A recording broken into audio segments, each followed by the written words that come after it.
Exactly, it costs money. I know. Hello and welcome back to Statistics1, section 1.4 on experimental designs. So let's talk about words and then go home. So, principles of experimental design. The study is presented, and then we want to know about control, randomization, and replication. That's it. So the definitions. And you probably heard about the control group. If there is a medical study, the placebo effect. Maybe you heard these words as you were roaming around the planet. So they're all in this section explained what they mean. So if I want to study, let's say, new medication, the effects of new medication, also you discover that way the side effects and everything else, that the side effects would be those that they kind of quickly say at the end. You know, it's like, yeah, you'll be happy forever, but you will also bleed from your left eye for the rest of your life. Those kind of things, they have to do some serious studies to propose the new medication to FDA for approval, and then that medication is pushed, and then they make money off of it, right? So, in the design experiment, the individuals or items on which the experiment is performed are called experimental units. So if you ever did any drug testing, you are an experimental unit. When the experimental units are humans, then they're called subjects. Unit or a subject, you're still a guinea pig either way. So now we have the principles of experimental design. We have a control, randomization, and replication. So let's write all of these down. So I designed, experiment. The individuals or items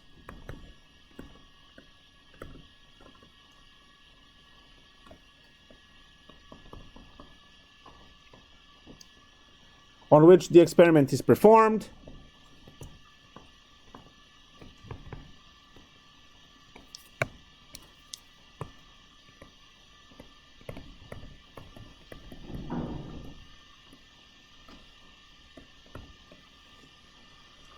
are called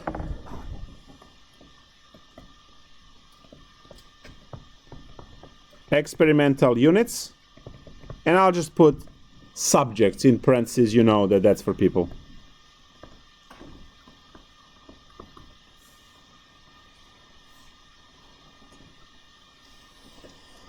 Now for the principles of experimental design, I'll change it to purple.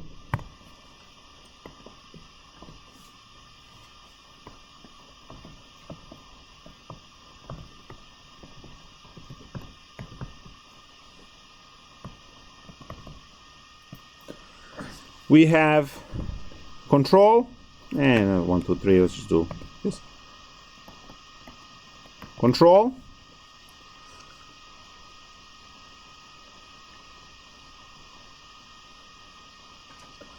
So, 2 or more treatments should be compared.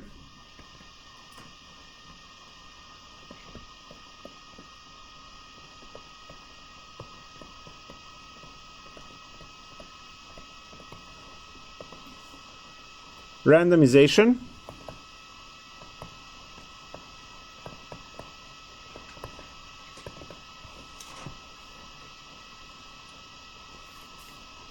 So the experimental units should be randomly divided into groups to avoid unintentional selection bias and constructing the groups. So just experimental units should be randomly divided into groups to avoid unintentional selection bias.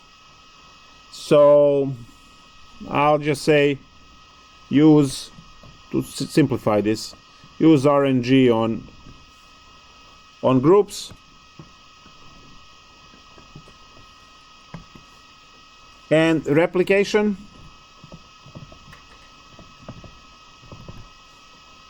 A sufficient number of experimental units should be used to ensure that randomization creates groups that resemble each other closely and to increase the chances of detecting any differences among these treatments.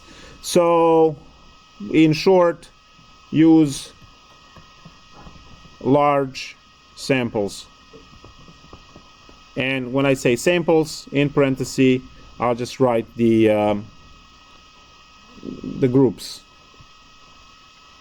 experimental units, / subjects.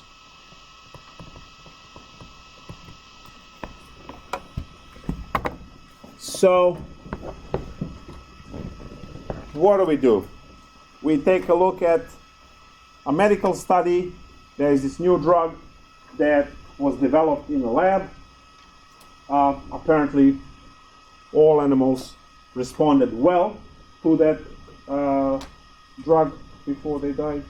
So now it's time for human trials. So what they do? Create large groups. They actually offer all of the experimental drugs in hospitals to people that the conventional drugs didn't work. So the only resort, the last resort or whatever, would be the experimental medications and these types of trials. And they also offer these experimental stuff for people, and they pay money. So some people will pay, and we also, companies that do cosmetics and stuff, they also do the same thing. They send creams and potions and stuff, I don't know, to people, pay them money to try. Now, some people would actually just toss them in the garbage and said they tried and said, okay, everything was fine, right? Which obviously skews the data. But when you have a controlled experiment where everyone who is supposed to or who wants to take it, took it, then they can run the entire design. Now you have to have 2 or more treatment groups. You also, in some cases, slip in stuff that it's placebo, which means there's nothing in it. So some people would think they're taking some kind of medication, but they're not taking medication. And it's one big machine, right, that is used to not just push new drugs and cosmetics on the market, but a lot of other areas are using these types of experiments as well. I used this in the past with my students, not with drugs and medication, but in one of my classes, I would say, all right, let's have this particular policy for the class, and for the other one, just run it the same way I ran for like everyone else. And then I look at 2 of these classes and see which one did better. Now, obviously, if one section has only 3 students, well, it's not a representative sample. But if I have, right, a class of 30 and then another same class of 30, let's say 2 Calc 1 classes, and in one I am running calculus with MyMathLab, and the other one calculus without MyMathLab, and then in the end see which class did better, right? Then I have control group, right? I can also take a look if any of my colleagues used or did not use MyMathLab and compare to the results that I have, because we all use the same book, we use the same curriculum, we use the same syllabus, we teach stuff in the same order, and calculus hasn't changed for 400 years, right? So the answers to all the questions would be the same. So that will be a controlled experiment where I have one policy or something different than others. And remember what that is in my class? Quizzes before exams. That's just me. So you have 7 quizzes before each exam. Each quiz opens one day, right? Closes at midnight. 7 days, 7 quizzes before each test. And then I have the control group outside of the classroom, right?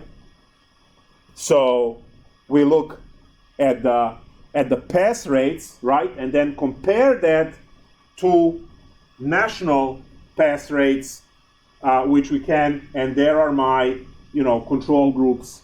And then, obviously, replication, right? I use large sample because my classes have 20, 30, even 40, in this case, students. And, sorry, that's randomization because I don't sign you up. Did I chase any one of you down and say, you better sign up for the class, otherwise, right? No, right? You guys signed up of your own accord.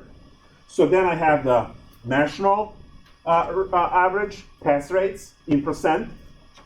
We can take algebra, for instance. So national, and then we have RBCC, and then we have me. There we go. So if you look at the national average, they're usually in this range, the RBCC in here, and then me. Yeah. I know, right? Now, what is different that I do than what the rest would be doing, or look at it all, right? This is still not good because there are places on the planet where this stuff happens. So yeah. But this would be a perfect example of me looking at the averages and then having the control and having to compare, right? And say, all right, so what is that thing that I'm doing different? What can I compare with the others, and so on. These are my students from the last class that are coming in here. Oh, we have plenty of time. What else we can talk about? Life. Let's see. You're not in a rush. Yeah, you would sit here for another hour. I know, but they want to come in, so I understand. We have to leave. Wait in the hallway. Randomized block design. The experimental units are assigned randomly among the treatments separately within each block. It's just the way you shovel these things around. And they give you these picture diagrams so you can look at. As I said, there are, if you end up doing this for life, right? You are a math major in statistics and probability. You end up making a lot, right, for these pharmaceutical companies and so on. There's a lot of marketing and a lot of market research and a lot of statistics. There is a big money in that. You will be actually taking courses on this, on experimental design. There are courses, graduate courses, undergraduate courses, for you to learn what are the appropriate ways to set up the experiment. So this whole first chapter, because we are done with the first chapter, the entire first chapter is only teaching us about population, sample, importance about picking a good sample so that bias is not present. And we learn that we like to have a sample because A, it's smaller than population, right? Easier to survey. And then B, it's easier to work with, right? So it's smaller and it's easier to work with. Chapter 2 is going to start with descriptive statistics. So finally we're going to do some calculations and see some numbers, right? But you need to know these words. Your exam for the chapter 1, right, would mostly be to recognize which type of, when you do homework, you will see what types of problems are there. And then if you have any issues, bring the problems to next class, chapter 1. Entire chapter 1 homework is assigned, 1.1 through 1.4 on my MATLAB. Go there, do both problems, and I'll see you Monday. Well, that's what it's assigned. Why are you laughing? They assigned 2 problems.